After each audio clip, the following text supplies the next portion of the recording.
Europe Soir. La suite d'Europe Soir avec vous, François Claus. Donc, vous qui écoutez Europe 1, vous n'écoutez pas les autres radios. Alors lui, il le fait pour vous. Bonsoir Victor Delande. Bonsoir François, bonsoir à tous. C'est l'heure du best-of de ce que vous n'avez pas pu entendre sur les autres radios, avec un sujet qui a été énormément commenté aujourd'hui, c'est SDF, toujours plus nombreux dans nos rues. Oui, mardi, on vous parlait de ces barrières installées sur les bouches d'aération dans la rue. À Paris, des barrières faites pour empêcher les SDF de dormir dessus. Brut, le média de vidéo en ligne, a retrouvé le SDF qui avait interpellé Anne Hidalgo.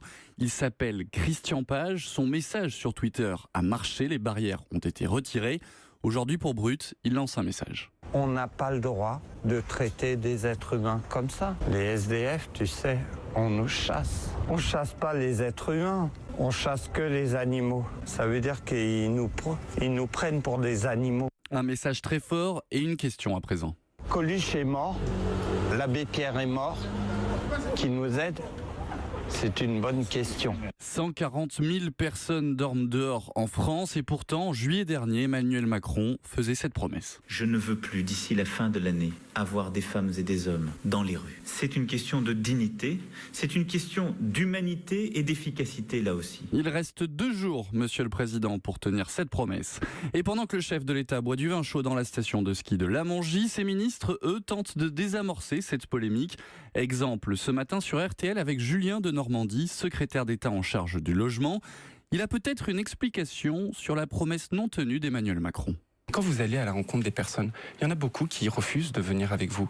Il y en a beaucoup qui préfèrent ne pas avoir un hébergement d'urgence et rester également dans la rue. Elle est là l'explication. Si les SDF sont dehors, c'est tout simplement une question de volonté. Il reste 2 jours seulement pour tourner la page de 2017.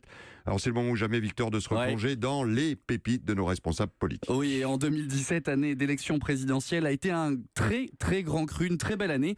On commence avec le chiffre de 2017, 28 jours. C'est le temps passé par François Bayrou au ministère de la Justice. Empêtré dans l'affaire des collaborateurs du Modem, il a été contraint à la démission. Mais en 28 jours, François Bayrou a quand même eu le temps de laisser son empreinte. Une de mes fiertés, c'est d'avoir pu mettre la climatisation dans le bureau des chauffeurs, ce qui n'avait pas été fait depuis plusieurs décennies. Voilà, une marque indélébile. Le lapsus de l'année, lui, il revient à Gérard Collomb. C'était sur LCI en janvier dernier.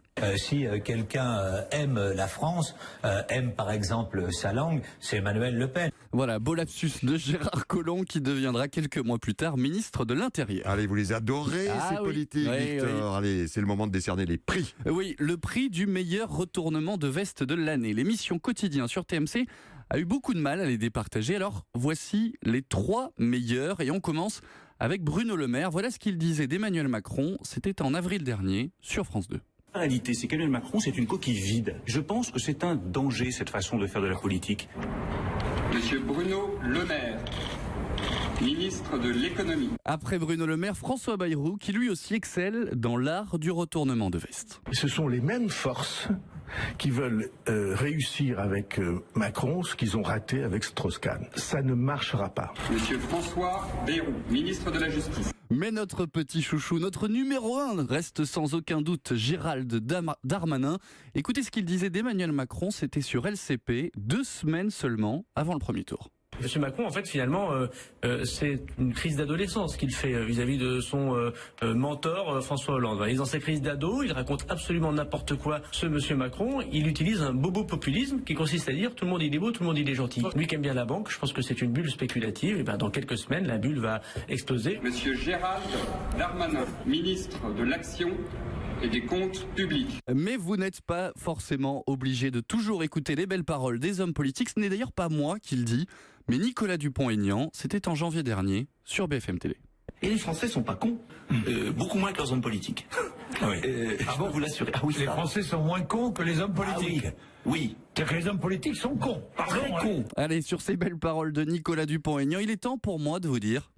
dis donc, à l'année prochaine. On se retrouve en 2018, mais on sera comment en 2018 ? Sans chichi, sans tralala, impeccable. Allez, c'est promis, 2018 ce sera sans chichi et sans tralala, mais sur Europe 1 bien évidemment. Car demain nous appartient, mon cher Victor. Merci pour cette chronique.